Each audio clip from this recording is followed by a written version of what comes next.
Welcome to Shadow Fable. Don't forget to subscribe. I remember the way the embers glowed in the snow that night, bright sparks dancing in a swirl of ash. They framed the silhouette of my son's bedroom window as our house smoldered. Even though no one could have survived the inferno, for one disorienting second, I was convinced I saw him standing there, a small hand pressed against the glass. His eyes fixed on me, like I was the one trapped inside the flames instead of him. And then, everything collapsed into a roar of fire and splintering wood, swallowing that final glimpse in a storm of swirling sparks. In the weeks after the funeral, a smothering silence settled over the small town of Gracetown, Maine. Neighbors brought casseroles and whispered their condolences, avoiding my gaze as if my grief might infect them.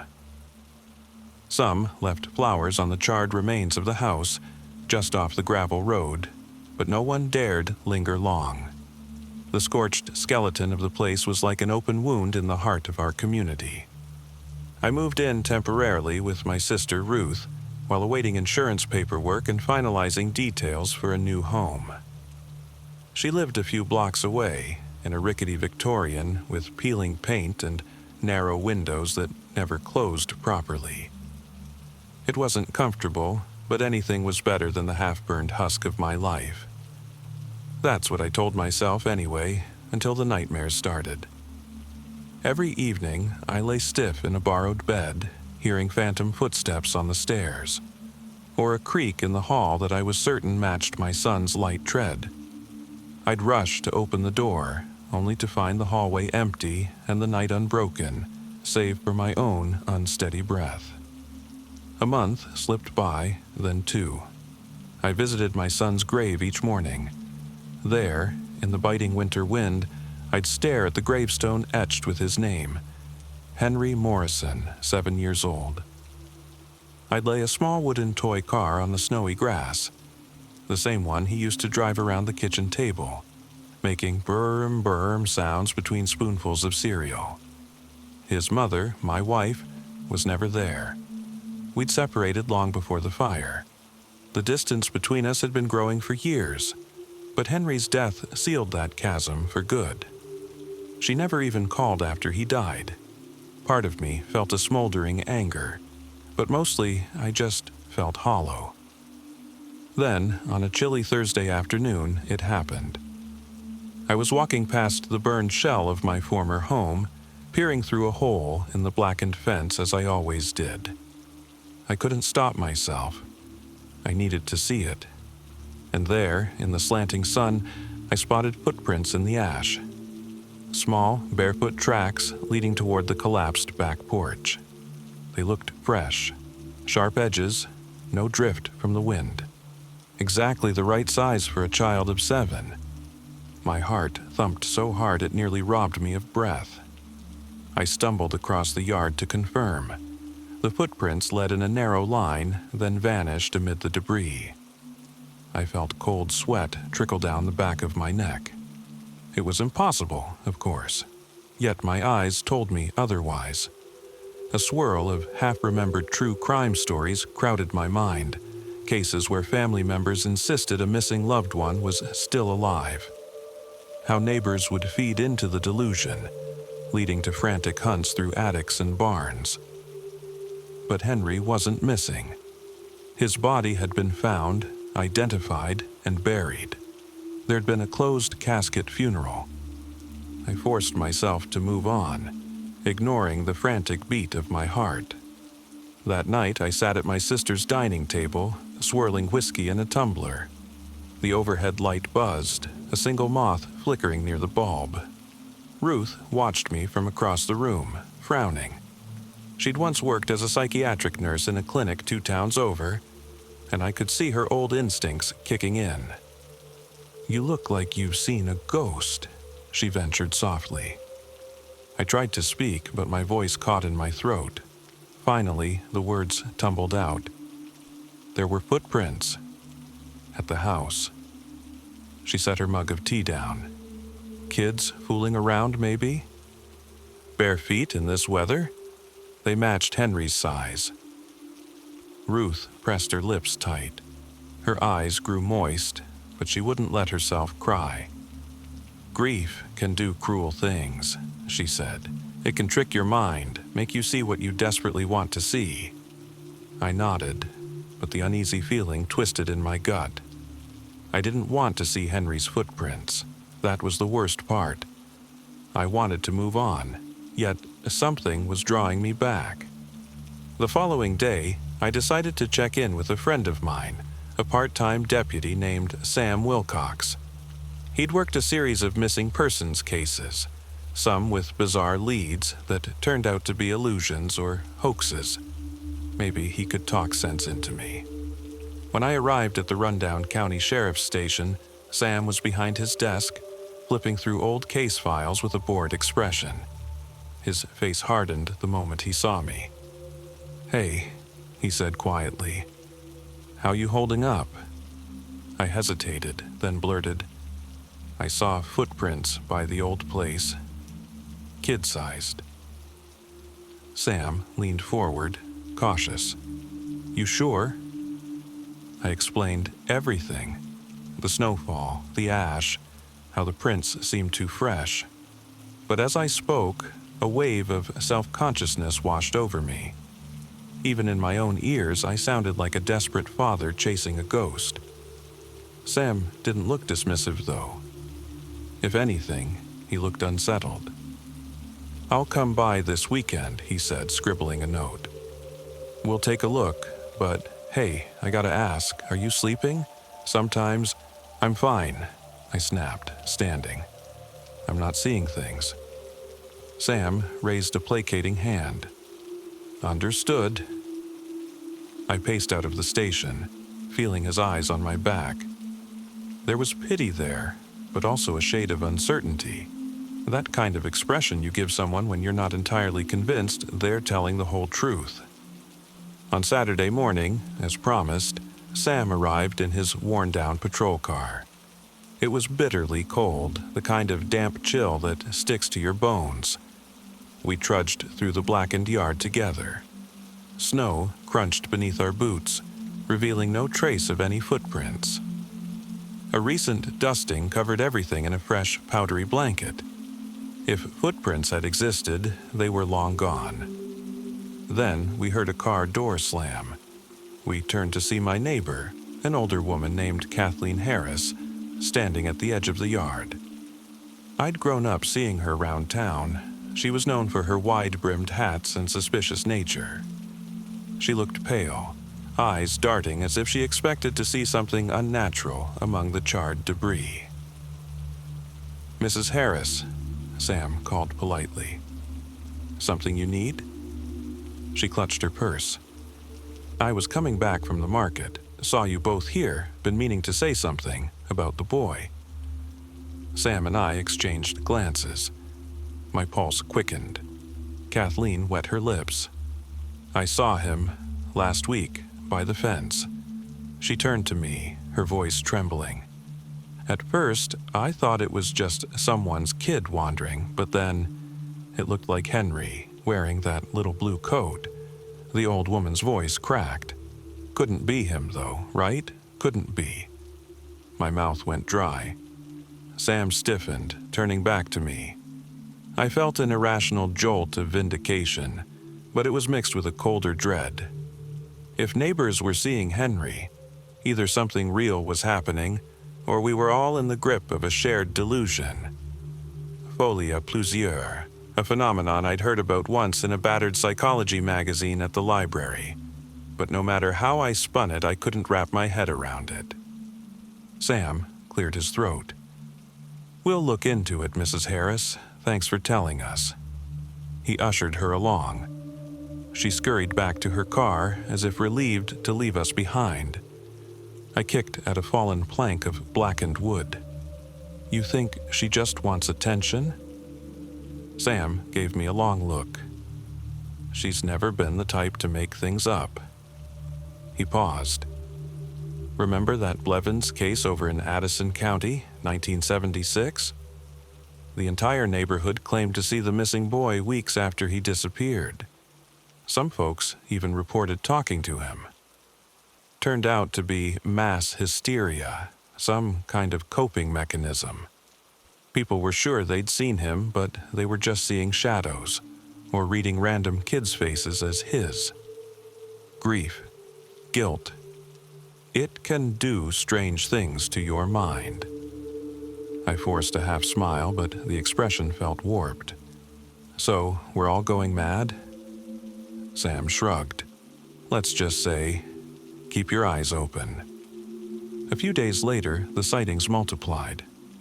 2 or 3 more neighbors, quiet folks who rarely spoke to me before, knocked on Ruth's front door.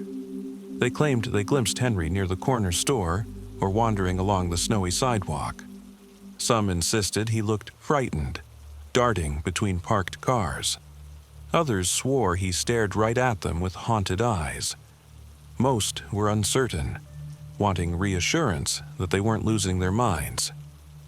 Each time, I found myself muttering the same phrase. It couldn't have been Henry, but my tone wavered with each retelling. The entire town was caught in an eerie hush, as though any moment we might all open our doors to find Henry, barefoot and shivering, waiting on the porch. One raw, overcast afternoon, I visited the county library. My intention was to distract myself, to flip through old newspapers and bury my mind in quiet routine.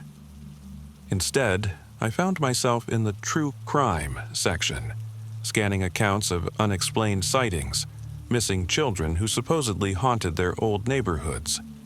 The stories ranged from obvious hoaxes to mass psychological illusions triggered by grief. I read about cult-like gatherings where people convinced themselves a messiah figure had returned from the dead. They believed it so completely, they'd see him in a passing stranger's face. A memory flickered back. The glimpse of Henry in the burning house, mere seconds before the roof caved in. My rational brain knew that was impossible. Yet the image remained locked in my mind, shining through the flames. That night, I dreamt of the fire again, but this time I was inside Henry's room.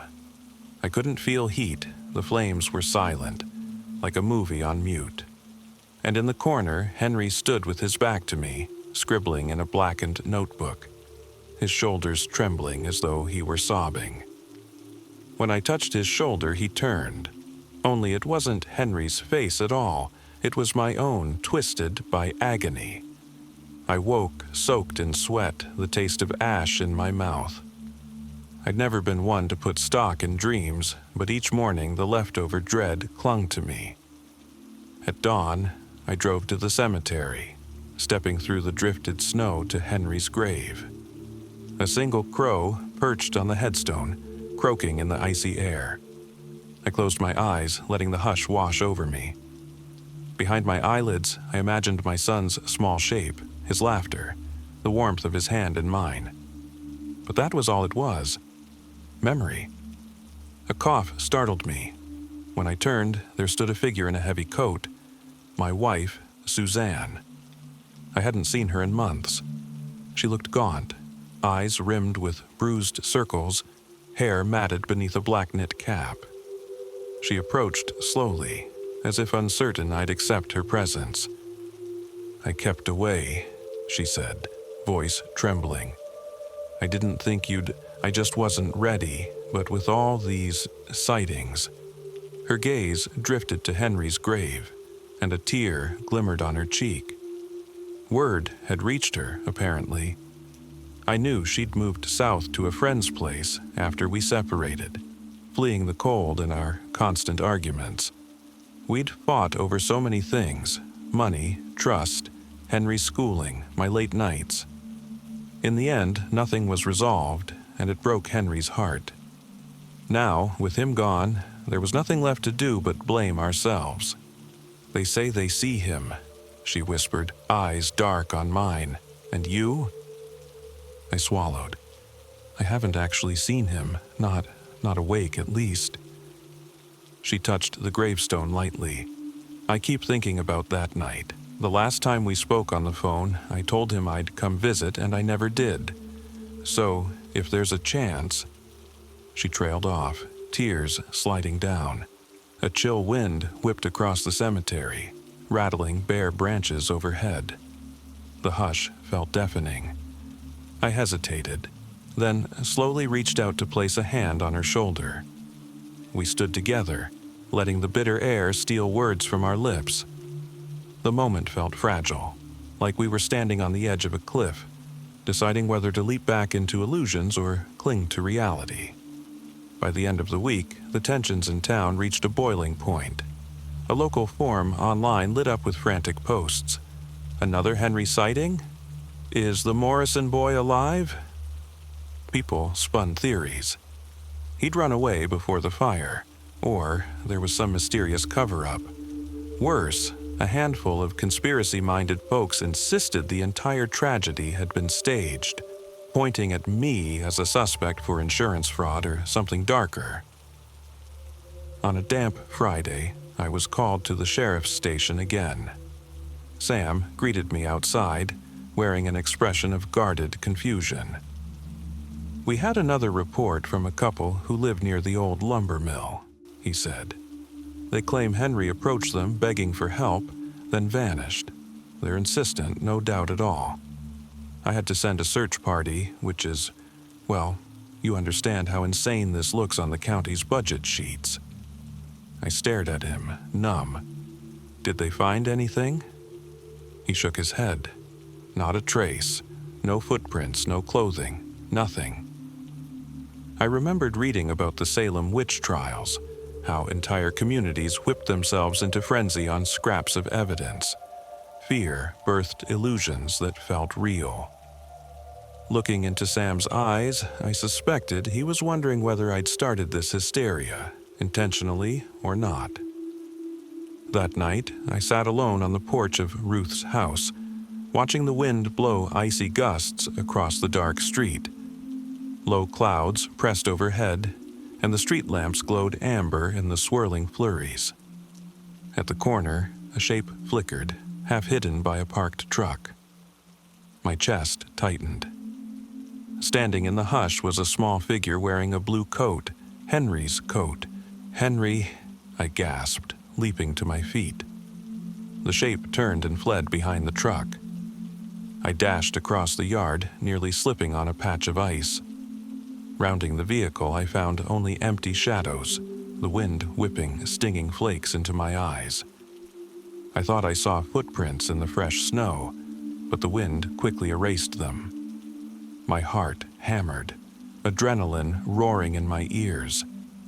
I stumbled inside, chest burning from the cold, hands shaking as I latched the door. That was no dream, it was real. Or at least it felt real. As I stood there, gasping, Ruth emerged from the shadows of the hallway, eyes wide with alarm. "I heard shouting," she said. I couldn't form a coherent explanation. She took one long look at my trembling hands and pulled me into a hug. I felt a surge of anger that I even needed comfort, that I was falling apart. But mostly I felt confusion. Was I perpetuating this madness? Early the next morning, I made a decision. I needed to confront the sight of the fire head-on, no tiptoeing around. I needed closure. Snow hammered down as I trudged to the old property. My breath fogged the air, and each step crunched with finality. The blackened framework of the house loomed ahead, a skeleton in a ghost town. I slipped through the charred remains of what used to be the front door. Inside, patches of snow had drifted across the wreckage. Twisted metal, shattered glass, half-burned furniture. This was the reality. No living boy would ever hide here. A sudden wave of regret tightened my throat. I remembered Henry's laughter echoing in these halls. I couldn't do this, I thought. But I pushed on, heading toward the remains of Henry's bedroom at the back of the house. In the gloom, I heard a faint scraping sound. I froze. Something metallic clattered, followed by a sharp intake of breath. With cautious steps, I moved toward the noise. I peered around a corner of half-collapsed drywall. My heart jolted as I spotted a crouched figure in the shadows, small, indeed, wearing a child's coat. I stumbled, nearly dropping my flashlight. Fear and hope collided in my chest. Then the figure turned, and I saw the face. A teenage boy, maybe 15, dirt-smeared, eyes wild. He carried a crowbar in one hand, rummaging through the debris. When he noticed me, his face contorted into terror. He bolted for the half-intact window, shards of glass still in the frame. I lunged, grabbing his coat. It tore, revealing a battered duffel bag jammed with stolen items from the debris. Bits of copper, old photo frames, anything he could sell. He must have found Henry's child-sized coat in the wreck and put it on for warmth, oblivious to the heartbreak stitched into every fiber. "Hey!" I yelled, voice breaking, but he wrenched free and scrambled out the window, vanishing into the swirling snow. I stared, stunned by the anticlimax, tears threatening. So that was it, some desperate runaway or petty thief, fueling the rumors unwittingly. He must have been spotted around town, and people's grief-laden minds twisted him into Henry. We'd all been so willing to see the son we lost. The wind howled through the broken walls. My legs gave out, and I sank onto a charred plank, body trembling. Relief warred with despair. The sightings, the footprints, explainable after all. But the finality sank in. Henry was really gone. I might have stayed there forever, lost in the swirl of ashes and melted snow, but a shout at the doorway caught my attention. Sam stood at the threshold. He must have followed me. Behind him, a pair of officers. He approached quietly, noticing my tear-streaked face. "You okay?" he asked softly. We saw him run off. I nodded, letting out a shuddering breath. Just some kid stealing scraps. My eyes fixed on Henry's scorched toy chest, half buried in debris. He was wearing Henry's coat. Sam crouched beside me, the two of us lost in the hiss of wind. Eventually, he placed a hand on my shoulder.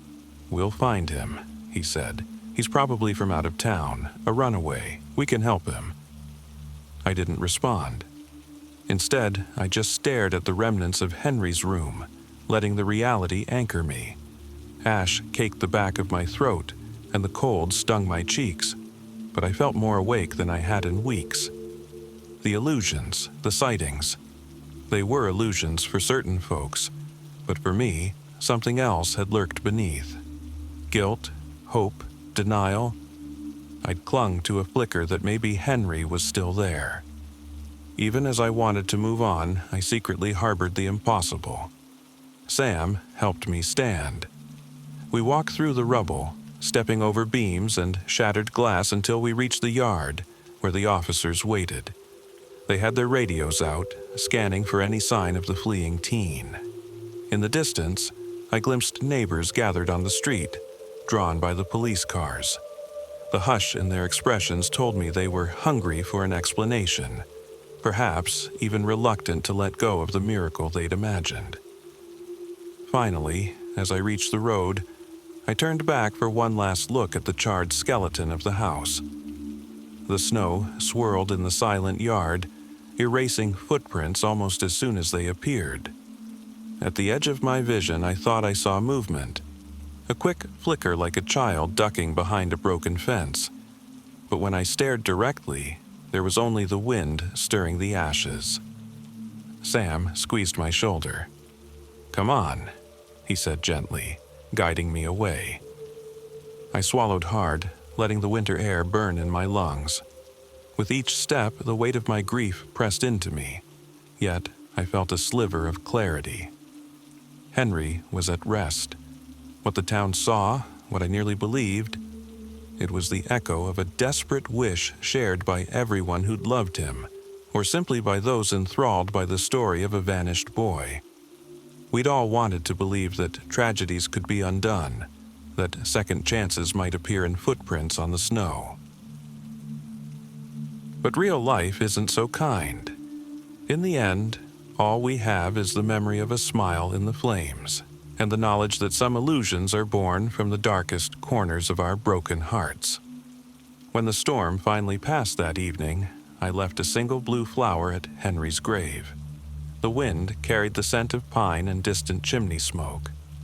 I closed my eyes, said my goodbye, and turned away, feeling the hush of winter settle. And, for the first time since the fire, the silence felt like something I could bear.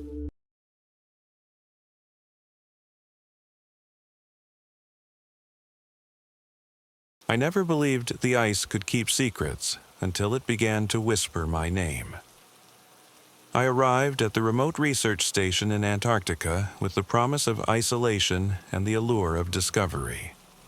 The endless white expanse stretched out before me, a barren, relentless canvas punctuated only by the jagged peaks of ancient glaciers. As a climatologist, I'd spent years chasing the ephemeral beauty of polar winters, but nothing could have prepared me for the chilling mystery that awaited beneath the ice.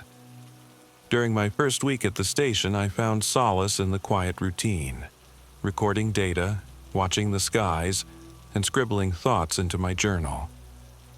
Late one evening, while venturing beyond the perimeter for routine equipment checks, I stumbled upon something unusual, a half-buried metal box protruding from a fissure in the glacier. Its surface was rusted and weathered by time, yet it seemed deliberately placed, as if someone had hidden it away. Inside, wrapped in oilskin, was a leather-bound journal filled with delicate, spidery handwriting. I carried the journal back to the station, feeling a peculiar heaviness in my hands, as though I were holding not just paper and ink, but a fragment of someone's very soul. That night, as a fierce blizzard howled outside, I read the first entry. It was written by a researcher named Evelyn, a name that resonated strangely in the cold silence of the ice. Her words described an overwhelming sense of foreboding and isolation, of hearing faint murmurs beneath the creaking floors of a long-forgotten facility. Her last entry ended abruptly with a warning.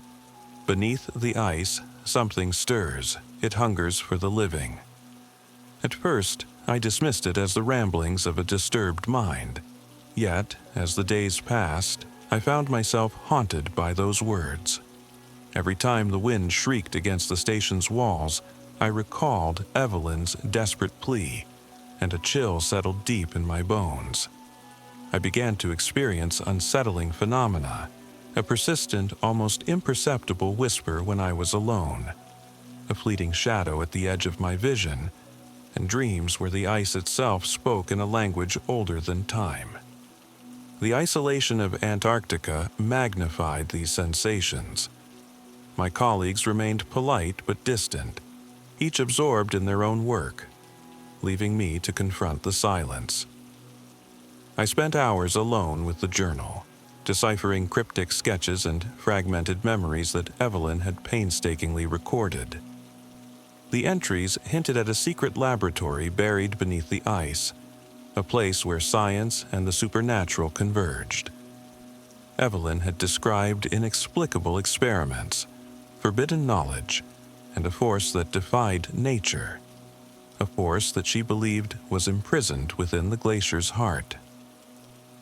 As the days turned into weeks, the storm outside intensified, trapping us within the station.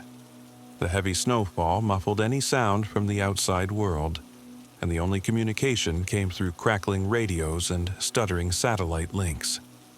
It was during one of these long, sleepless nights that I began to notice the slow encroachment of that ancient terror. In the quiet moments before dawn, I'd hear a persistent tapping at the window, a sound like delicate fingers drumming on glass, impossible to trace to any natural source. The tapping became a constant companion, a reminder that something was out there, patiently waiting. I tried to rationalize it as the wind playing tricks on my mind, but deep down, a gnawing certainty took root. I started to see shapes in the ice, undulating patterns that resembled figures frozen in time. My dreams grew darker, filled with images of a labyrinthine underworld beneath the glacier, where spectral figures moved silently through corridors of ice and darkness. In these dreams, Evelyn appeared, her eyes wide with a terror I could scarcely comprehend, silently pleading for me to remember what lay buried below.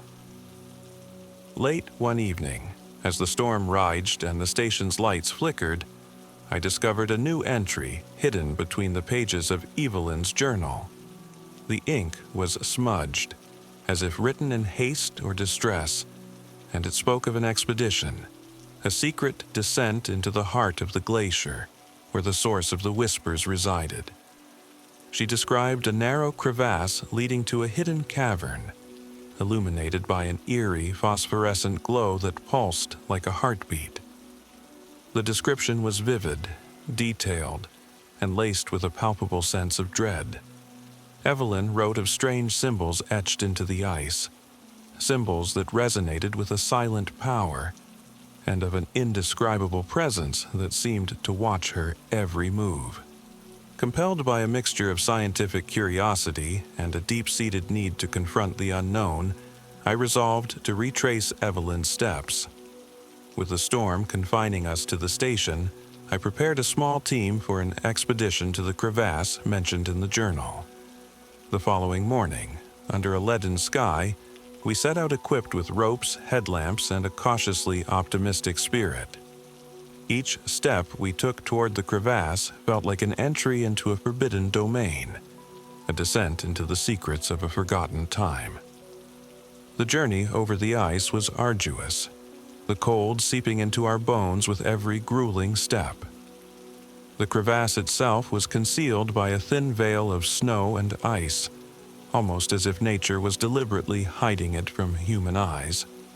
With each careful move, the path led us downward into a labyrinth of frost and stone. The deeper we ventured, the more the oppressive silence weighed on us. I could feel my heart pounding in my ears, matching the cadence of the mysterious tapping I had heard back at the station. At last, we reached a cavern illuminated by a ghostly light. The atmosphere was surreal. Ethereal beams of luminescence danced upon walls that bore ancient carvings. The symbols were unlike anything I had ever seen. They evoked images of mythic creatures and cosmic cycles, their meanings obscured by the passage of countless ages. I felt an inexplicable connection to the space, as though the cavern were a living memory of a long-forgotten past. As we proceeded deeper into the cavern, an uncanny energy pulsed beneath our feet, synchronizing with the rhythm of our nervous footsteps. In the center of the chamber, partially encased in ice, lay an object that defied explanation. A crystalline structure that seemed to hum with an inner light, casting surreal shadows on the cavern walls. The air around it vibrated with a low, almost musical frequency, like a lullaby sung by the very earth itself. I recalled Evelyn's final words, her desperate warning. Beneath the ice, something stirs. It hungers for the living. A sense of dread washed over me. The crystalline structure felt simultaneously beautiful and malevolent, an enigma that beckoned us to approach despite our better judgment. My team hesitated, but I couldn't tear my gaze away. I reached out slowly, every instinct screaming to retreat, but curiosity overpowered caution. My hand brushed against the smooth surface, and in that moment a surge of energy rippled through the cavern. The hum grew louder, a dissonant melody that seemed to resonate with my very soul. In a flash of blinding light, the cavern's walls trembled as if awakened from a millennia-long slumber. I staggered back, heart pounding, as my team scrambled to regain their footing. The crystalline structure began to shatter, its shards scattering across the icy floor like broken dreams. And then, from the depths of the cavern came a sound, a guttural, resonant whisper that echoed in the vast emptiness. It was as though the glacier itself had begun to speak, revealing the hidden truths of a world beyond human understanding. We hurried back to the surface, each step feeling more burdensome than the last. The station, once a haven of routine and scientific endeavor, now seemed transformed by an unseen presence. The whispering continued, a constant reminder that we had disturbed something ancient and powerful. Night after night, the sound grew louder, evolving into an almost comprehensible language that seeped into my dreams and haunted my waking moments. I felt as if the glacier's secret had fused with my own consciousness, a slow and invasive takeover that left me questioning the boundaries between reality and nightmare. In the isolation of my room, I pored over Evelyn's journal once more, desperate for answers. Her final entries hinted at a prophecy, a cycle of awakening and entrapment, where those who dared disturb the ancient force were doomed to repeat the same fate. The realization was as chilling as it was inescapable. We had not merely unearthed a relic of the past, we had triggered an ancient mechanism that fed on human curiosity, luring us into a trap from which there might be no escape. The whispers now spoke directly to me, urging me to seek out the hidden truths buried within the ice. They told of a time when the glacier was not just a frozen wasteland, but a living archive of forgotten gods and primordial forces. With each passing day, my thoughts became consumed by the need to understand, to piece together the fragments of a narrative that stretched back into the abyss of time. The line between scientific inquiry and madness blurred, and I found myself increasingly isolated from my colleagues who began to notice the change in my demeanor. One frigid morning, while reviewing seismic data in the lab, I detected an anomaly, a rhythmic pulse emanating from the region where we had discovered the crystalline structure. The pulse was like the beat of a colossal heart, steady and unnerving, resonating through the ice. My hands trembled as I connected the data with the haunting whispers and the fragmented entries of Evelyn's journal. It was then that the horrifying truth became clear. The glacier was not inert, it was alive, and it was awakening. Late that night, as the storm raged outside with renewed ferocity, I returned to the cavern alone. The expedition team had grown wary, but I felt compelled to confront the force that had consumed my every thought. The cavern greeted me with the same eerie glow, the symbols on the walls pulsating in rhythm with the unseen heartbeat of the ice. I pressed forward, my footsteps echoing in the vast chamber, until I reached the heart of the phenomenon, a newly formed fissure that split the cavern in two. From within the fissure, the whispering coalesced into a single, clear message. "You are the key." The words reverberated through my mind, leaving me paralyzed with both dread and a perverse sense of inevitability. I understood then that our presence, our very curiosity, had been orchestrated by forces beyond comprehension. Evelyn's fate, and now my own, was intertwined with this ancient cycle of awakening. I knelt by the fissure, the cold seeping into my bones as I reached out once more. In that final, desperate act of understanding, I pressed my hand against the icy surface. A sudden rush of images overwhelmed me. Flashes of a life I could not recall, memories not my own, and a future drenched in a terror so profound it defied description. The fissure widened, and a surge of frigid wind burst forth, carrying with it voices that sang in a language older than time. The sensation was both excruciating and mesmerizing, as if every fiber of my being was being rewritten by this relentless force. I felt a shattering of my identity, a dissolution of the boundaries that separated me from the ancient power that had been imprisoned for eons. In the aftermath of that moment, I staggered back, gasping for breath, as the cavern fell silent once again. But the silence was not the absence of sound, It was the calm before a storm that promised to reshape everything. The glacier's pulse now resonated within me, a constant reminder of the price of our meddling with forces beyond mortal comprehension. I returned to the station with a profound sense of disquiet, knowing that the awakening was only beginning. Over the following days, the whispers grew into an insistent chorus, permeating every corner of the station. Colleagues spoke of inexplicable chills, of shadows that moved against the natural order of light, and of a pervasive feeling of being watched. The isolation of the Antarctic winter had become a crucible for our collective unraveling. I documented every moment, every fragment of data, even as my own sanity seemed to fray at the edges.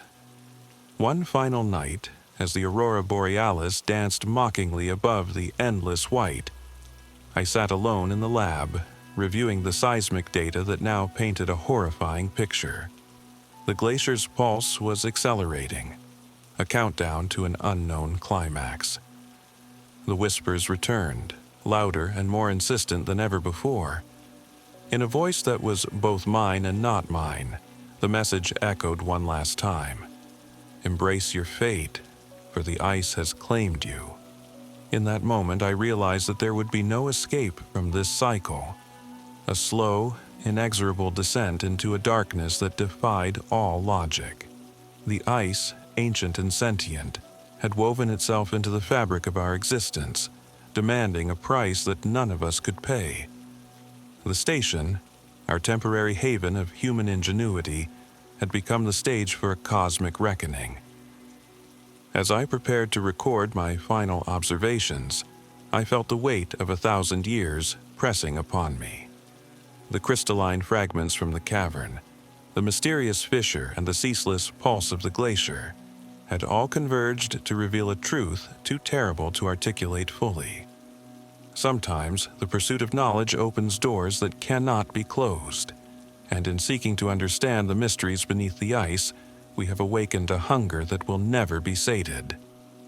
I closed my journal with trembling hands, the whispers still echoing in the recesses of my mind. Outside, the storm raged on, a symphony of wind and ice that foretold of a future steeped in sorrow and inevitable decay. There was no redemption here, only the haunting certainty that some secrets are best left frozen. And as I looked out into the endless white night, I understood that I, too, had become part of this ancient, relentless cycle, a living testament to the price of awakening the frozen terror.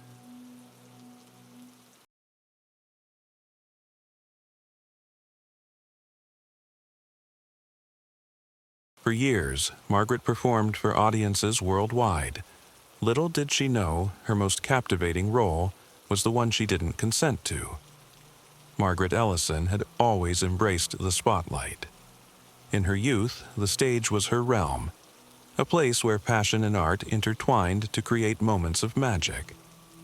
Now, in her late 50s, she resided in a quiet, secluded countryside home, far removed from the frenetic pace of a Hollywood.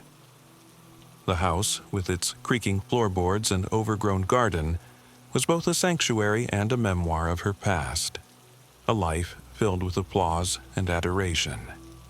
Yet, as the days shortened and the nights lengthened, a persistent feeling of unease began to creep into her daily routine. It started subtly: a misplaced photograph on a mantel, a curtain drawn a little too perfectly in the morning light, and a faint hum of static that sometimes filled the silence of her living room. At first, Margaret dismissed these occurrences as the quirks of an aging home, and her own weariness from years under the spotlight. But the sensation of being observed never quite left her, even in moments of solitary reflection. The shadows in her home began to hold more than the usual shapes of dusk, and every whispered draft through the corridors felt like an invitation to an audience unseen. One chilly autumn evening, while Margaret was preparing a cup of tea in her cramped yet charming kitchen, she noticed something odd. There, hidden among the dense shadows cast by the flickering light of a single bulb, was the unmistakable glint of a small lens. Her heart pounded as she squinted, trying to make sense of the incongruity. Had someone, some entity, placed a device in her home? The thought was as implausible as it was terrifying. Yet the evidence lay stark before her. An innocuous-looking, dark, almost metallic object embedded in the wood paneling near the window. For several days, Margaret wrestled with her thoughts. Her mind, accustomed to the rapid-fire lines of dialogue and the immersive illusions of stagecraft, now grappled with the reality of her situation. Paranoia and curiosity danced a macabre waltz within her. Each night, as the house settled into silence, she would hear a faint tapping at the window, a soft sound reminiscent of applause that was far too calculated to be mere coincidence. It was as if an unseen audience was applauding her every move, a performance for which she had never rehearsed. Unable to shake the growing dread, Margaret began her own quiet investigation. Her days, once filled with the comforting routine of gardening and long walks along the country lanes, were now punctuated by secretive searches of every nook and cranny of her home. She methodically examined rooms, closets, and even the attic, her trained eyes scanning for anomalies. The eerie discovery in the kitchen became the catalyst for a downward spiral into obsessive vigilance. At times, she found herself double-checking locks and peering out of darkened windows, half expecting to see figures lurking in the distance. Late one night, as a storm raged outside, Margaret sat at her dining table with a cup of now lukewarm tea, staring at her reflection in a window. The sound of rain pelting the glass was the only company she had as she mulled over the possibility that she was being watched. Not for admiration, but for something far more sinister. Her thoughts wandered back to her days on stage, when the idea of an audience both thrilled and terrified her in equal measure. Back then, every performance was a dialogue between her and the collective gaze of strangers. Now, that gaze was unnerving because it was uninvited, unyielding, and most importantly, unexplainable. One morning, determined to uncover the truth, Margaret contacted an old friend from the theater days, a retired technician named Samuel who had once rigged sound systems for large productions. Samuel, a man of few words and even fewer expressions, agreed to help, albeit with a reluctant air of uncertainty. When he arrived at her modest home, his eyes immediately took in the peculiar setup. With careful, measured movements, he began inspecting the rooms with an array of tools and devices that seemed more suited to a spy thriller than a country house. "Margaret," he said in a low, almost conspiratorial tone, "these aren't just random placements. Whoever is behind this knows what they're doing. There's a pattern here, a methodical, almost ritualistic precision." His words reverberated in her mind long after he left. That evening, while the wind howled like an unseen choir outside, Margaret sat in her favorite armchair, enveloped by the soft glow of a single lamp. She recalled Samuel's parting words, each syllable laced with a foreboding certainty. The very notion that someone could orchestrate this level of surveillance in her sanctuary unsettled her to her core. It wasn't just a breach of privacy. It was an intrusion into the deepest recesses of her identity. In her long career, she had bared her soul on stage, but never had she imagined that the same vulnerability could be exploited in her private life. Days turned into weeks, and the presence in her home became a constant, insidious companion. Every night, as she tried to sleep, Margaret's mind was a storm of conflicting emotions. A part of her, the seasoned performer, sought to find the thrill in this unanticipated plot twist, a final act that would redefine her narrative. Yet another part, the private self, trembled at the loss of control over her own life. Shadows moved in her peripheral vision, and the sound of muted claps seemed to echo in the hallways. The tension grew as she pieced together oddities. A forgotten timestamp on a digital clock that reset itself inexplicably. Recordings of soft whispers playing on a loop when she wasn't home, and the increasingly frequent, deliberate reappearance of that ominous camera lens in places where she thought she had removed it. One particularly harrowing evening, as Margaret sat by the window watching the rain, she noticed something new. A series of handwritten notes, small and inconspicuous, began to appear on her doorstep. Each note was meticulously penned in an elegant script that felt hauntingly familiar. The messages were ambiguous, filled with philosophical musings about the nature of performance, perception, and the price of authenticity. One note read, "Every life is a stage, and you are my final act." The words sent shivers down her spine, stirring memories of a past life where art and reality blurred into an indistinguishable haze. Unable to contain her mounting anxiety, Margaret resolved to confront this unseen force directly. In the solitude of her study, she set up an array of makeshift traps, simple recording devices, strategically placed mirrors, and even a series of old cameras that she had once owned for nostalgic reasons. She intended to catch her voyeur in the act, to unravel the mystery of who or what had become her relentless audience. Yet, as she meticulously arranged her instruments, an unspoken realization gnawed at her.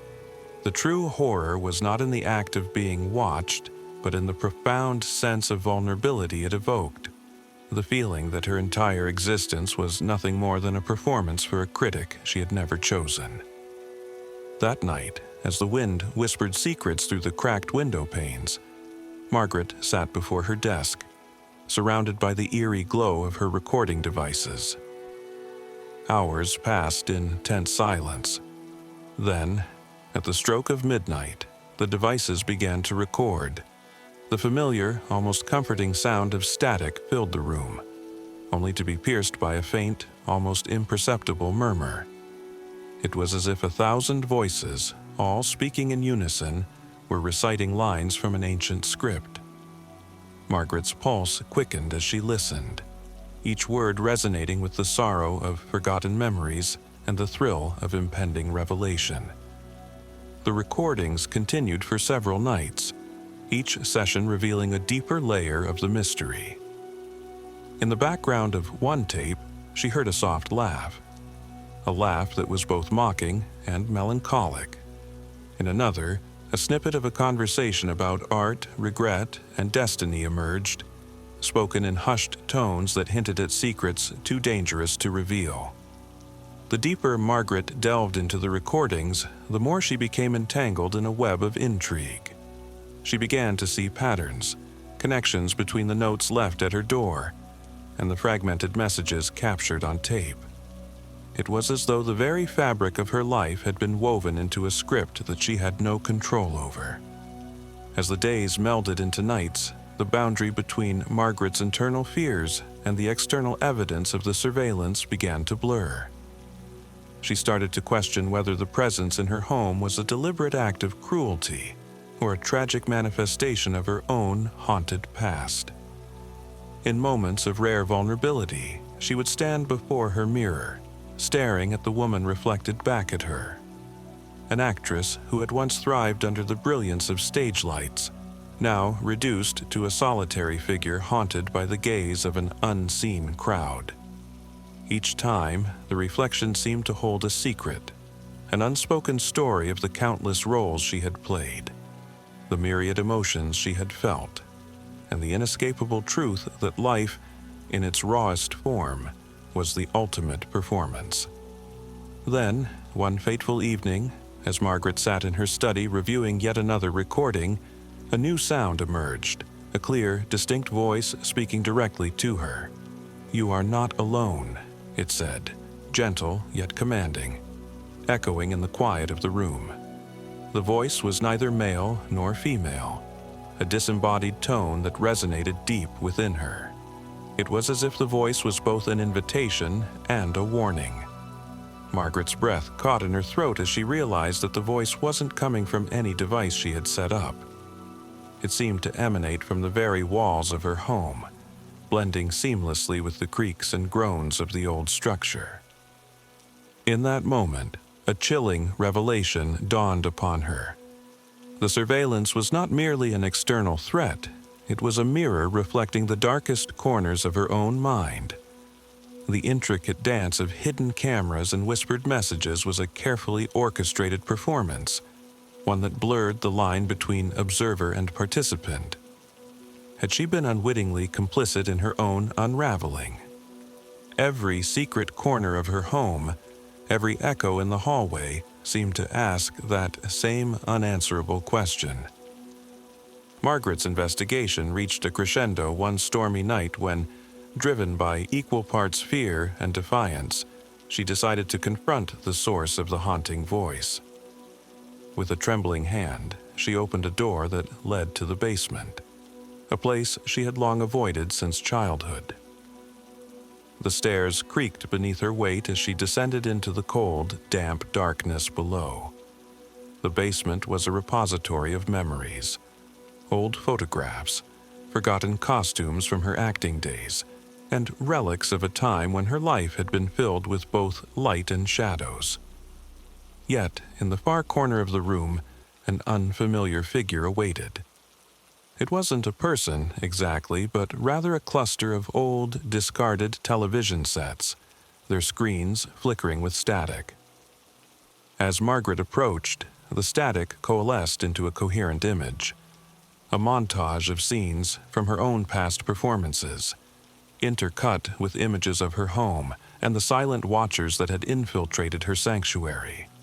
The voice, now clearer than ever, intoned, "The stage is set. The final act begins now." Margaret's heart pounded in a rhythm that matched the tempest outside. In that surreal moment, she understood the full extent of the intrusion. Every element of her life had been meticulously recorded, every emotion catalogued, not for the sake of entertainment, but as a macabre celebration of her very existence. The revelation was as crushing as it was liberating. Margaret realized that the surveillance had not been an external act of malice, but a manifestation of her own fear of being forgotten, a desperate attempt by an unseen force to immortalize her past. The final twist in this dark narrative was not the act of watching, but the realization that the audience had always been within her. Every role, every tear shed on stage, every moment of vulnerability had been an invitation to be remembered, to be dissected by the relentless passage of time. And now, in her twilight years, that audience had taken on a life of its own, a silent, unyielding presence that had watched her every moment, waiting for the final, inevitable encore. As the storm subsided and the first light of dawn crept through the basement window, Margaret was left standing in a silence that was both profound and oppressive. The recordings, the hidden cameras, the cryptic notes, all of it had led to this singular moment of self-realization. In confronting the mystery of her unseen audience, she had unearthed a deeper truth about the nature of performance and the haunting persistence of memory. The very act of being observed had transformed her existence into a continuous spectacle, a living archive of her triumphs and regrets. In the days that followed, Margaret made a decision that was as startling as it was inevitable. She began to dismantle the devices, not out of a desire to escape the gaze of the unseen, but to reclaim her narrative. With each removed camera and erased recording, she felt a quiet liberation, a reclaiming of the private spaces that had long been invaded by echoes of the past. Yet, even as the physical evidence was wiped away, the psychological imprint of the experience remained indelible. Every shadow in her home, every quiet whisper in the wind, reminded her that the audience was not a distant specter, but an intrinsic part of who she was. And so, on a crisp morning many weeks later, Margaret sat at her window, watching the world awaken. The sense of being watched had receded, replaced by a contemplative solitude, a quiet acceptance of the roles she had played and the memories that had defined her. In that serene moment, as the gentle light of day embraced her weathered face, she smiled faintly. The final act was over, yet the echoes of that unseen audience lingered like a subtle, haunting refrain in the corridors of her mind. Just as Margaret began to believe that her life might finally return to a semblance of peace, a final note arrived. Slipped under the door of her study was a single sheet of paper, written in the same elegant script as before. The message read, "The performance never truly ends." A chill ran down her spine as she realized that even in her moment of liberation, the indelible mark of that omnipresent audience remained. A reminder that while one chapter may close, the echoes of the past continue to resonate, forever blurring the line between art and life. The revelation left Margaret with a profound, unsettling certainty. She had never been merely an actress on a stage, but a living testament to the complexities of memory and identity. In a world where every glance, every whispered moment, and every hidden recording contributed to the narrative of her existence, she understood that the true horror lay not in the act of being watched, but in the inescapable truth that every life is a performance, and the audience is always watching.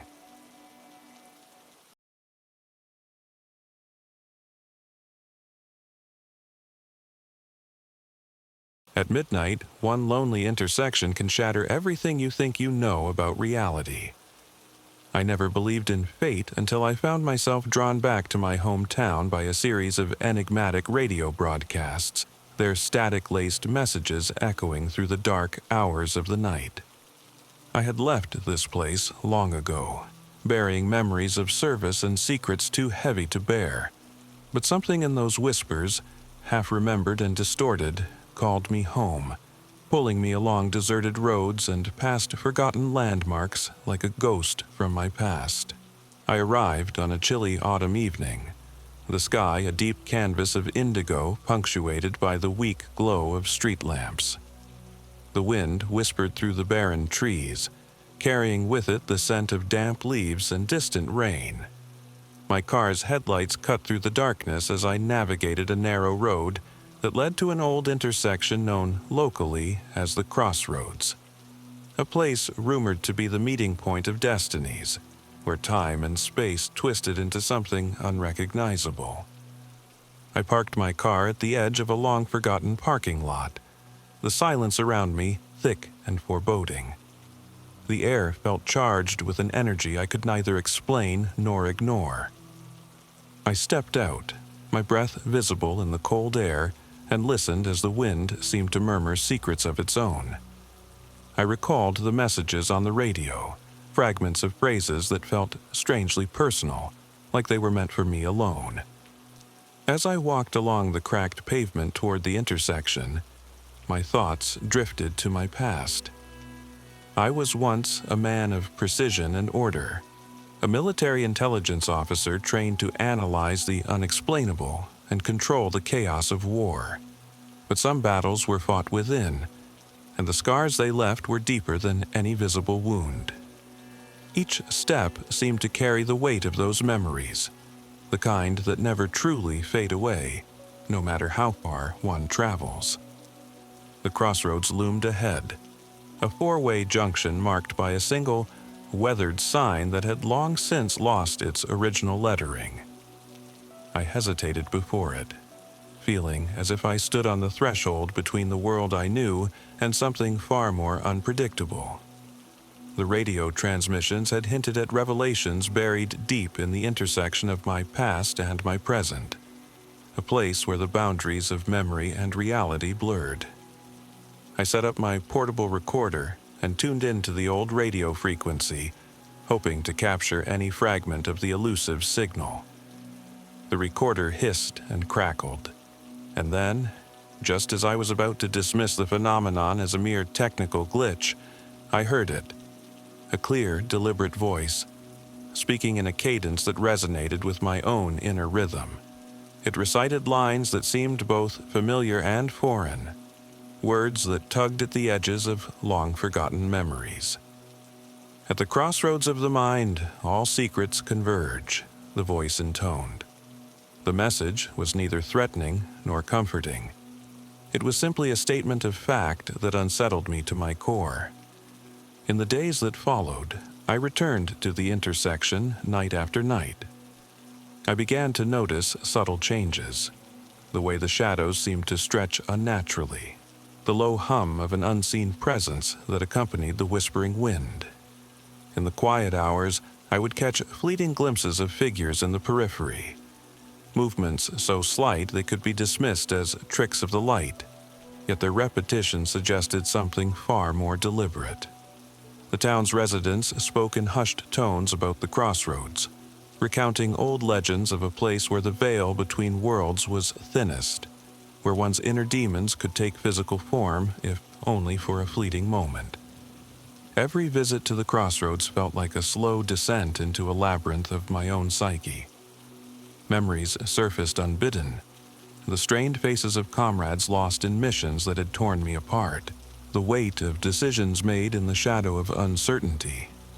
At times, I questioned whether the radio messages were real or simply manifestations of my own haunted mind. The distinction between external influence and internal turmoil began to blur, leaving me uncertain of where one ended and the other began. One particularly cold evening, as I sat beneath the skeletal branches of a lone oak tree near the intersection, I began to record my thoughts aloud. My voice trembled as I spoke of the inexplicable connection between the broadcasts and the resurgence of memories I had long tried to forget. I recalled a mission where I had been forced to make an impossible choice, a decision that had haunted me ever since. It was as if the crossroads had become a repository for all the unresolved tensions of my life, a physical manifestation of my inner conflicts. Night after night, the psychological tension built slowly, like the gradual tightening of a noose. I started noticing that the once familiar roads leading to the intersection took on an uncanny, almost labyrinthine quality. Street signs were misaligned, and landmarks shifted subtly, as if the world itself was rearranging to echo the chaos inside me. I began to document these occurrences in a worn leather journal, each entry a testament to my mounting obsession with the mysterious phenomenon. During one of these nocturnal vigils, I encountered an old man who seemed as much a part of the landscape as the trees. He sat quietly on a weathered bench, eyes fixed on the intersection. His presence was understated, yet he radiated an air of timeless wisdom. I hesitated, then approached him, asking if he too had felt the peculiar pull of the crossroads. In a soft, almost imperceptible tone, he replied, "Sometimes the past finds us in the most unexpected places." The crossroads is where our inner journeys intersect with fate. His words, enigmatic and measured, resonated deeply with my own unspoken fears. The old man did not offer any explanation beyond that, yet his brief counsel was enough to renew my determination to understand the phenomenon. I began to piece together the fragments of my own history with the strange occurrences at the crossroads, suspecting that there was a connection between my personal demons and the spectral messages echoing in the night. With each visit, the line between objective reality and subjective memory became more distorted, leaving me questioning the very nature of perception. One night, as a heavy fog rolled in from the distant hills, the atmosphere around the crossroads transformed into a surreal tableau of muted light and shifting shadows. The radio broadcast was clearer than ever, and the message took on a new urgency. "The path you choose is not predetermined, yet it is written in the echoes of your past," the voice declared, its tone both commanding and sorrowful. As I listened, I felt as if I were standing at the precipice of a revelation, one that would force me to confront the deepest recesses of my own mind. I walked back to my car under the eerie glow of the streetlights, each step resonating with the quiet determination to uncover the truth. The fog seemed to envelop me, muffling the sound of my footsteps and the distant hum of the world. In that isolated moment, I realized that the crossroads was not merely a physical location but a symbol of the internal journey I had been avoiding for years. It was a place where the boundaries between regret and redemption, fear and hope, dissolved into an unsettling mix of emotions. In the days that followed, my nights became a relentless cycle of returning to the intersection, recording the broadcasts and revisiting the memories that I had tried so hard to suppress. I began to notice that the radio transmissions were evolving, as if they were responding to my presence, addressing my hidden regrets directly. The slow, methodical buildup of tension was now interwoven with a sense of inevitability. I could no longer distinguish between the messages from the radio and the whisperings of my own conscience. Then, one fateful night, as the clock struck midnight and the fog was at its densest, I experienced a moment that shattered the delicate equilibrium of my reality. Standing at the crossroads, I felt an overwhelming compulsion to step into the center, as if a force beyond my understanding was drawing me inward. In that suspended moment, the air vibrated with a haunting energy, and the radio's voice resounded more clearly than ever before. The crossroads of the mind demands its reckoning. I closed my eyes, taking a deep, trembling breath, and stepped forward. The world around me seemed to dissolve into a surreal, dreamlike haze. When I opened my eyes, I found myself standing in a place that was both familiar and utterly alien, a distorted mirror of the intersection, where the roads twisted in impossible directions, and the signs bore cryptic inscriptions of my own memories. The fog had lifted, replaced by an oppressive stillness that was both liberating and terrifying. As I wandered through this alternate version of the crossroads, I encountered figures that appeared to be fragments of my past. People I had known, faces I had long forgotten. They did not speak, yet their eyes conveyed unspoken truths. Each step I took seemed to peel away layers of my carefully constructed persona, revealing the raw, unfiltered emotions that lay beneath. The experience was both excruciating and cathartic, as if I were finally facing the ghosts that had haunted me for decades. In that surreal limbo, I realized that the true power of the crossroads was not in its supernatural ability to distort reality, but in its capacity to force one to confront the deepest truths of the self. Every unresolved regret, every moment of hesitation, every choice left unexamined, everything converged in that silent, otherworldly space. It was there, at that metaphysical intersection, that I was compelled to accept the full weight of my past, to acknowledge the mistakes and missteps that had defined my life. And then, as suddenly as it had begun, the vision faded. I found myself back at the familiar intersection, alone under the indifferent gaze of the moon. The radio was silent, and the fog had dissipated, leaving only the residual chill of an encounter that defied rational explanation. I stood there, trembling, with a profound understanding that the crossroads was not a place to be conquered or explained. It was a mirror reflecting the intricate labyrinth of the human mind. In the quiet aftermath, as I slowly made my way back to my car, I felt a strange sense of peace mingled with lingering unease. The journey had not provided easy answers. Instead, it had forced me to confront the ambiguous nature of memory, regret, and destiny. I realized that some intersections in life are meant to be navigated not with certainty, but with a sober acceptance of the mysteries that lie within us all. The unsettling truth was that the radio broadcasts had not been messages from an otherworldly source at all. They had been echoes of my own inner voice, amplified by the isolation and unresolved guilt of a lifetime. In my search for external validation, I had inadvertently invited the spectral manifestations of my own subconscious. And yet, in that revelation lay both my undoing and a faint glimmer of redemption. As I drove away from the crossroads that night, the roads behind me gradually blurred into the inky darkness of memory. I could still hear the faint murmur of that disembodied voice, a reminder that the intersection of our past and present is a delicate balance, a precarious space where every choice we make resonates with the weight of our inner truths. The experience left me with more questions than answers, an enduring sense that some mysteries are meant to haunt us, long after the echoes have faded into silence. I now carry the weight of that night as both a curse and a benediction, a reminder that our deepest fears and regrets are not external horrors to be vanquished, but intimate parts of ourselves that must be acknowledged.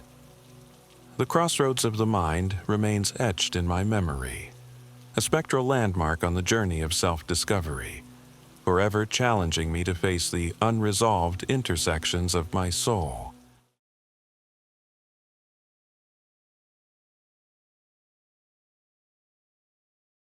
I first noticed something off about a seat at 23A on a routine red-eye, flying from Seattle to Denver.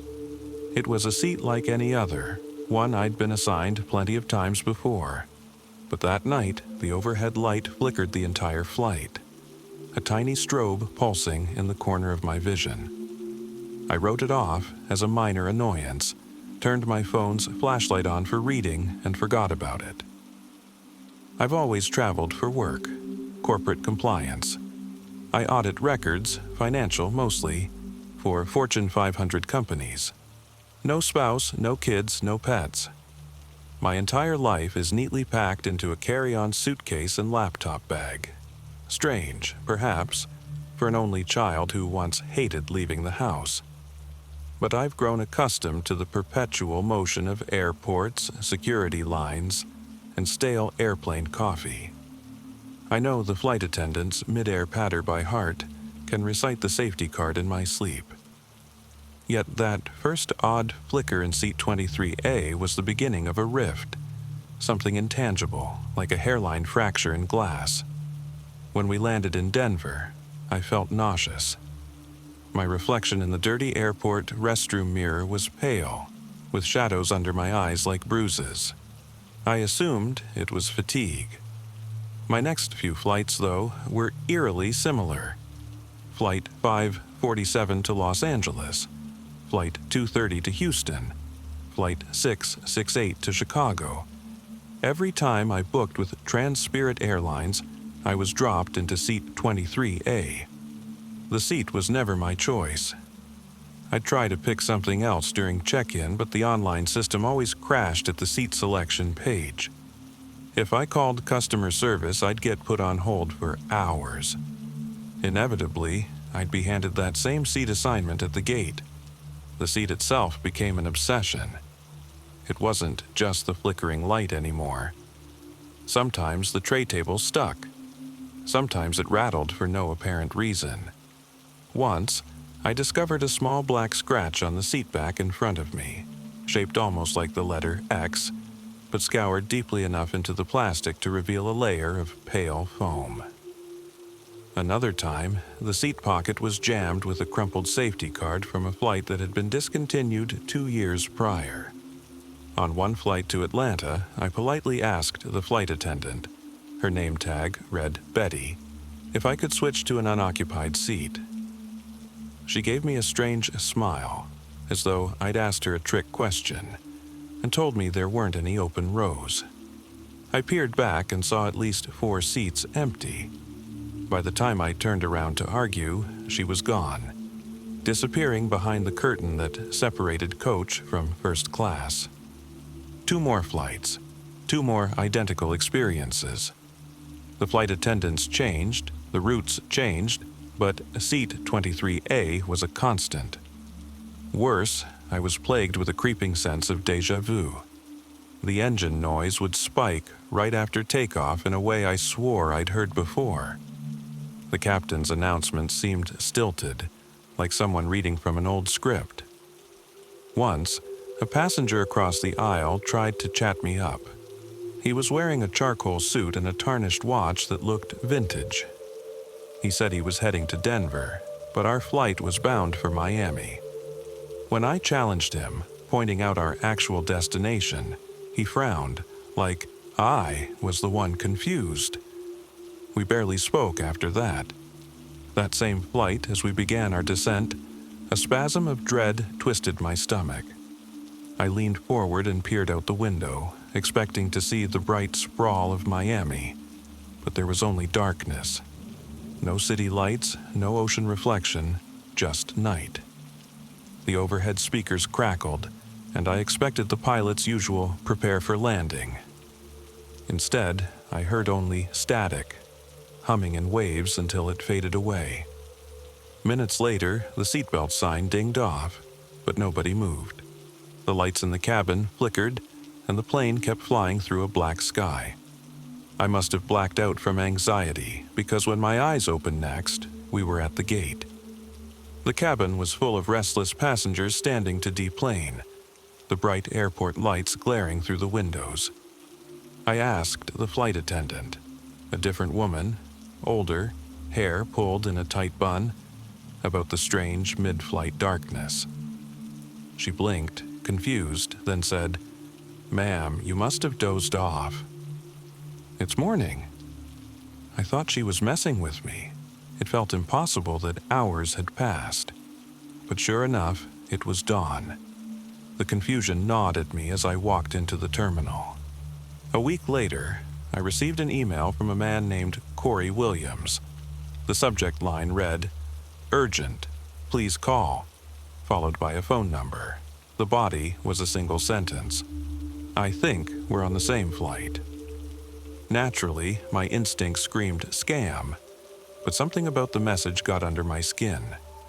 Another passenger had noticed me? Or was it some corporate whistleblower job? Intrigued, I dialed. Corey's voice was throaty and frantic. "You're the woman in 23A, he said. "I've seen you on 3 flights now. My seat is 23C.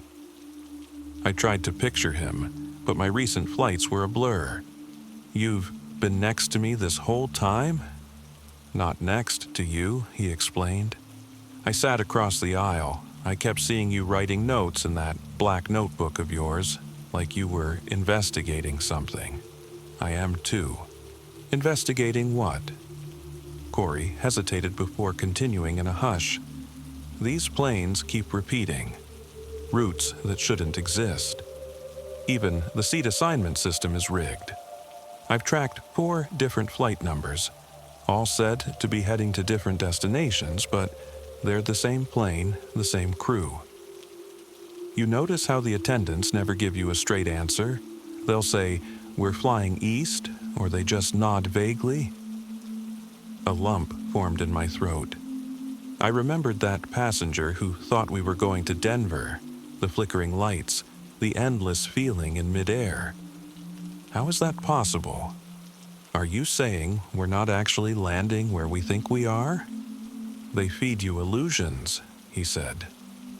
I used to work for Transpirit in data analysis.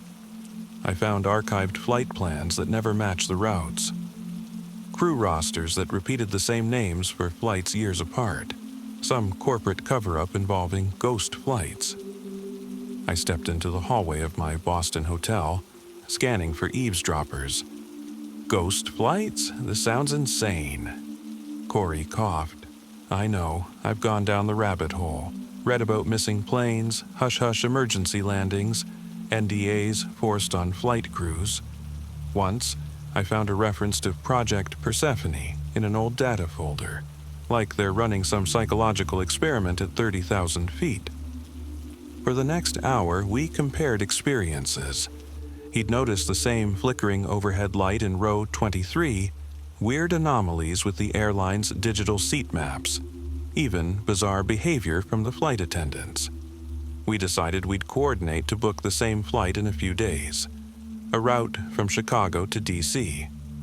Once on board, We'd compare notes in real time, see if we could catch the inconsistencies as they happened. That evening, I tried searching for public records on Transpirit. I found a slew of references to a crash from years ago, Flight 281, which vanished over the Rocky Mountains and was never recovered. Officially, 112 passengers were declared dead.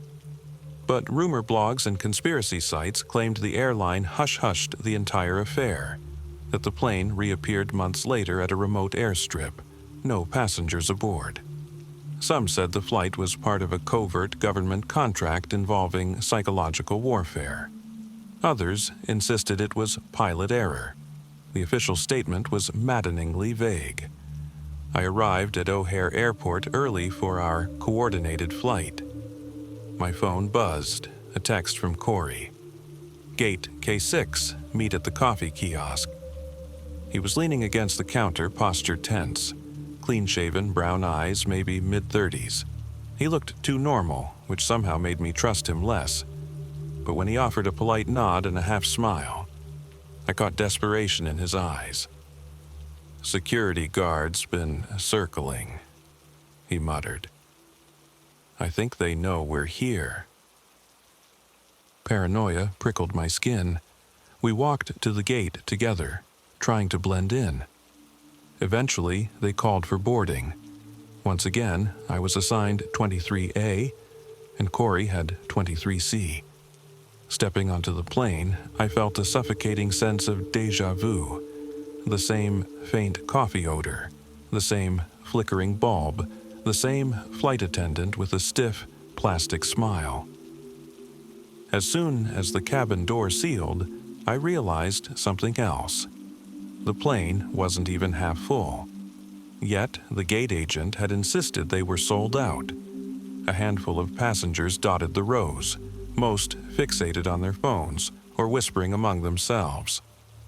Were they real passengers or something else? We taxied and took off without incident. The plane dipped above the cityscape, climbing higher, engine hum steady. 10 minutes in, Corey leaned across the aisle. "You notice the seatbelt sign?" he asked. I looked up. It was flickering, just like the overhead light. "It's been going on and off," Corey continued, "but no announcements." Across the row, a man in 22B jerked awake. He glanced around, confusion in his eyes, as if he didn't recognize his surroundings. Then he slumped forward again. The entire plane felt stuck in a suspended moment, lulled by the engines. The pilot's voice crackled overhead. Flight time approximately 2 hours and 40 minutes. Weather's clear, seatbelt sign is off. But the sign was still on. I felt the first real jolt of fear. Corey and I locked eyes. Over the next hour, subtle inconsistencies piled up. The flight attendant poured coffee into cups that already appeared full. She handed it to passengers who never took a sip. The altimeter reading on the overhead screen flashed random values. 39,000 feet, then 10,000 feet, then blank. A baby cried behind us, but whenever I turned around there was no baby. The hair on my neck stood at attention, my breath caught in my throat. At one point, Corey decided to approach the flight attendant directly. As he stood, she suddenly appeared at his elbow. "May I help you, sir?" she asked in a voice so unnaturally calm it felt robotic. Corey cleared his throat. "Yes, actually. We need to speak with the captain." She maintained her neutral smile. "That's not possible during flight. It's urgent. Sir, remain in your seat." Her tone hardened, lips curling into a forced grin. Corey stepped back. The overhead lights flickered, and for a second I swore the entire cabin went dark. When the lights returned, the flight attendant was gone, and Corey stood alone in the aisle. The seatbelt sign was glowing. Corey sank back next to me. "She just vanished. Did you see that?" I nodded, heart pounding. Suddenly, the plane shook, a violent burst of turbulence that rattled the overhead bins. A woman in the row ahead screamed. The pilot's voice returned, but it was lost in static. My stomach lurched as we dropped altitude too fast, the lights flickering again. Outside the window, the sky was black. No city lights, no horizon, nothing. Something was terribly, fundamentally wrong. It felt as though we were no longer in normal airspace or time or reality.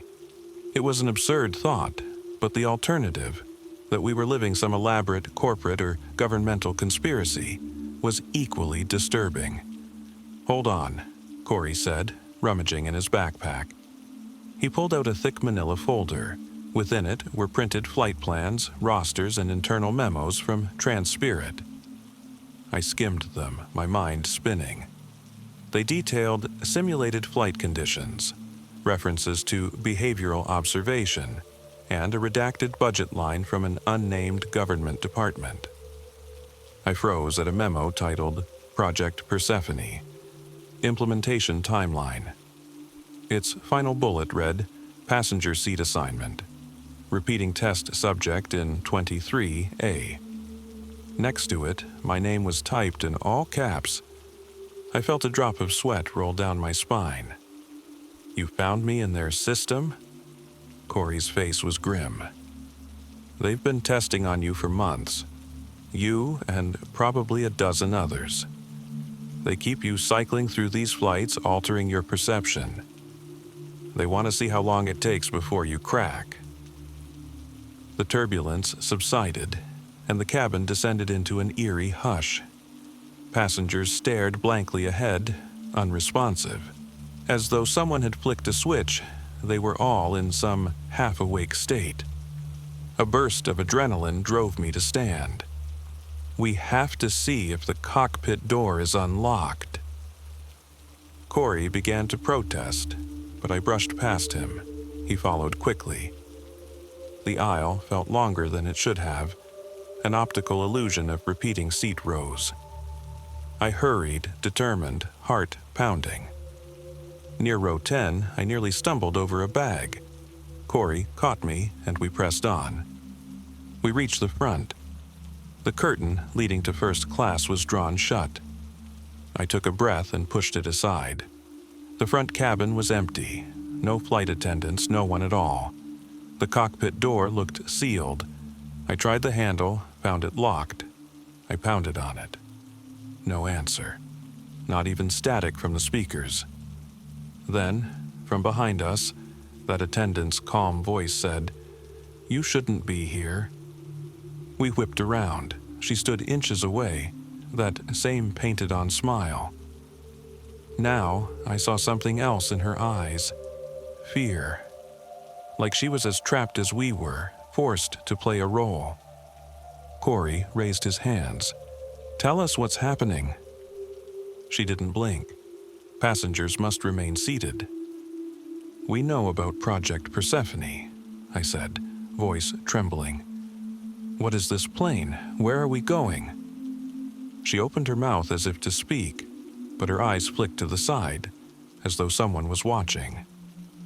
Then a hollow sound from the overhead speakers interrupted, a loud, resonant tone. The woman's eyes glazed over. Before we could stop her, she stepped backward through the curtain and vanished. Corey whispered, "This is insane. It's like they're controlling the flight attendants, or they're not even real." Another jolt rocked the plane. I stumbled into a row of seats, bracing against them. A sharp whistle rang in my ears as the cabin air pressure shifted. The overhead compartments rattled.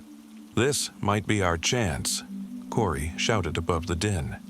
"We can't land if the pilots aren't flying. Maybe the plane is automated or on some pre-programmed path." He motioned for me to follow him back toward the middle exit. For once, the flight felt physically smaller. Or maybe the flight was reconfiguring itself like a maze. The flickering lights gave it an abandoned, haunted vibe. Seats half empty. Passengers catatonic. At row 23, Corey popped open the overhead bin. He yanked out an emergency manual, rummaging for instructions on operating the exit door. I helped him scan pages. My hands shook. There was a small chance we could manually deploy the slide. Of course, opening a cabin door mid-flight is lethal. But was this flight even real in the conventional sense? The altimeter was worthless, the sky outside a void. Corey exhaled, flipping the manual to a diagram. If this plane is stuck in some loop, or if we're on the ground already and just think we're flying, we can open the exit. A crazy theory, but everything else was crazier. We crouched by the exit door. Corey removed the plastic cover from the handle.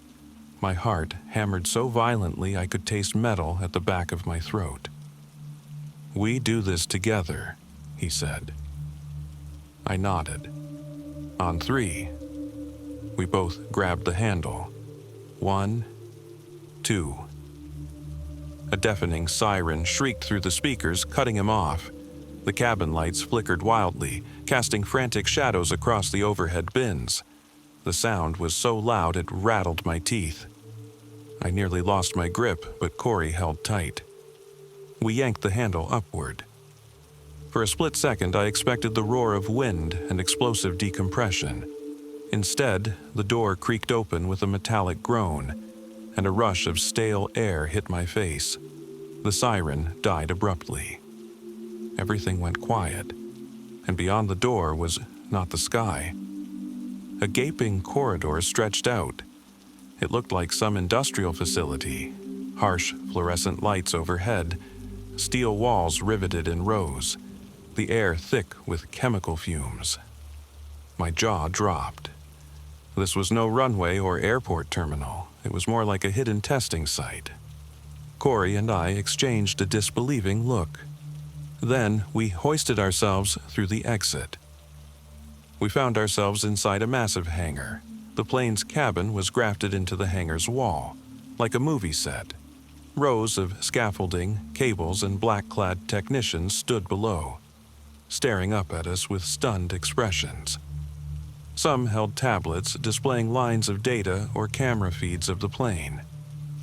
A tall man in a crisp suit stepped forward from the group, jaw clenched. "What are you doing out here?" he demanded, voice echoing through the hangar. Corey raised his chin. "We could ask you the same." The man turned to someone behind him. "Shut it down," he snapped. The overhead lights dimmed, and I heard the plane's engines were to a stop. So it had been a simulation, some elaborate stage set. My mind churned. The passengers, the flight attendants, everything in that cabin had been orchestrated. How many times had I soared through non-existent skies, believing I was crossing state lines or oceans? And why? I grabbed the man's sleeve. "You kept me in there for months, possibly years. Who are you people?" He brushed me off, eyes cold. "We're carrying out essential research on selective memory manipulation, fear conditioning, and crowd compliance. You were identified as a prime candidate, frequent traveler, minimal personal ties, psychologically resilient. We needed someone who'd question anomalies but not give up easily, someone who'd keep flying." I felt ill, remembering each flight, each unexplainable detail. "You destroyed my life for some twisted experiment. You gave up your life long ago," he said, voice chillingly calm. "Signing those disclaimers, ignoring the red flags. We're simply using your inclination to chase the truth." Corey stepped between us. "This is illegal. We'll expose you." The man smirked. "Expose what exactly? We're not a ghost story. Our backers have deep pockets. Nobody will believe you." More technicians surrounded us, forming a loose ring. Tension crackled in the air. My heart pounded. If they decided we were liabilities, they might silence us permanently. "Move," one of them ordered. We followed him warily through the labyrinth of scaffolding and steel. My legs wobbled from the surreal shift. One moment, we were strapped into a seat on a flight. The next, we were in an underground hangar, bright lights glaring. We passed glass chambers, each containing partial fuselage mock-ups. Through one observation window, I spotted a woman in a flight attendant's uniform, motionless on a hospital gurney with an IV in her arm. Another chamber had rows of mannequins dressed like passengers, wires running from their heads. The magnitude of the deception was staggering. We reached a door that led into a corridor of cinder block walls, the floors polished to a dull sheen. The overhead lights buzzed. Another turn took us into a smaller room that smelled of antiseptic. Inside was a single table and 2 chairs. The man gestured for us to sit. Corey glanced at me, then sank onto one chair. I took the other. The man hovered by the door. "You clearly have the intelligence to see that going public would do you no good," he said. "We can't let you disrupt a program of this significance." I felt fury surge through me. People died on Flight 281, didn't they? Or did you abduct them like you did us? He didn't answer, just stared with an unnerving calm. Corey clenched his fists. "This is a sick game. It ends now." The man eyed him with mild pity. "Mr. Williams, you leaked proprietary data. You're hardly innocent. As for you," he turned to me, "you helped bury financial evidence for half a dozen major corporations. We don't do business with saints here." He was right. I wasn't innocent. I'd buried audit findings for big payoffs, pinned evidence on small employees to spare executives. My moral compass was always a bit skewed, but I never expected to become prey to something bigger. A knock sounded on the door, and a guard stepped in, whispering something to the man. The man nodded, turning back to us. "You have 2 options. You can return to the simulation, have your memories wiped, continue your routine." "Not a chance," I spat. "Or you can sign an NDA, cooperate with our directives, and enjoy a substantial compensation." Corey shot up from his seat. "You're bribing us now?" "It's not a bribe, it's an ultimatum." Silence stretched. Outside the door, more footsteps approached. They had us surrounded.